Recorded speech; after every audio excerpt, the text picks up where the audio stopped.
The box, DDU, shoe,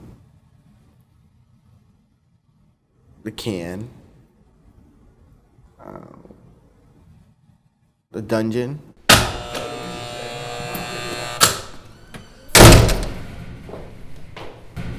I had no idea what 90 days isolation was. Come to find out, they take everything from your room. They took everything from my room. All they left was a Bible. They said, this is the only thing that you're allowed to have during this time period of isolation. It seemed like a dungeon. You really couldn't see anything except for the wall in front of your cell. All you have in there is a bed, a sink, and a toilet. And it was 100+ degrees in that cell. There's no type of natural air or sunlight that you get. Dehydrated.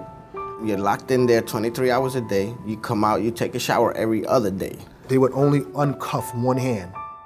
So you had to shower, shave, and everything using one hand. Then you go out to the yard that they call a yard every other day. And the yard is basically a kennel. You ever seen what a dog kennel looks like? That's exactly what it is. The first thing that they did was they stopped my medication. No, they mess with you in there. From all outside connections, you're disconnected. In the hole. You have no connections at all to nobody. One of the things that we had learned a long time ago was the need for sensory stimulation, especially something like touch.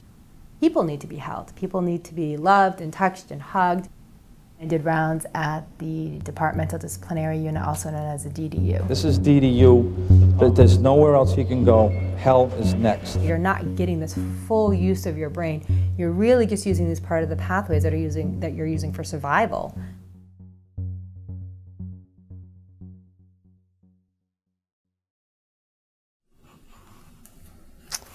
That first hug meant the world. I could feel it.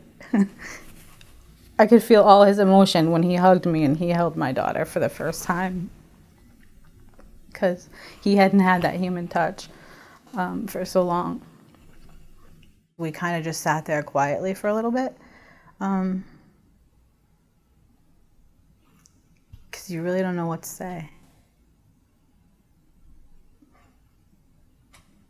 You just see somebody you love. Knowing that there's nothing that they can do. Every minute you're in yourself.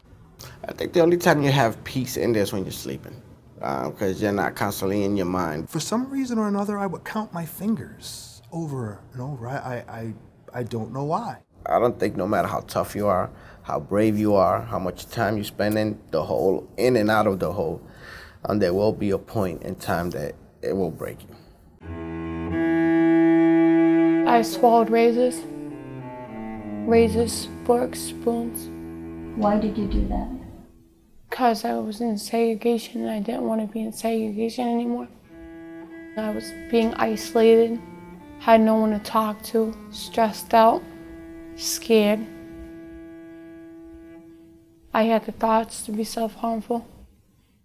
When somebody who's been deprived of touch for a long period of time and they are starting to feel very depersonalized, they're starting to feel very numb, they will engage in certain behaviors to start to feel like they're real, that they can feel. Being in there with yourself for so long, once you want to do something, you want to do something physical, you want to feel something. You know, banging on the wall can make you feel, a little bit of pain where, oh, this is a different feeling from just sitting down and rubbing my back against this mattress for so long.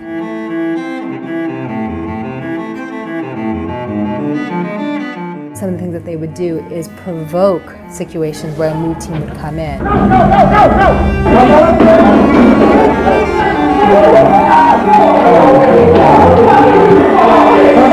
And they would say, I just can't, I have to do it. I can't stand not feeling. And if I have a move team come in, I can get this energy out, I can feel, I can fight, I can feel like I can feel real again.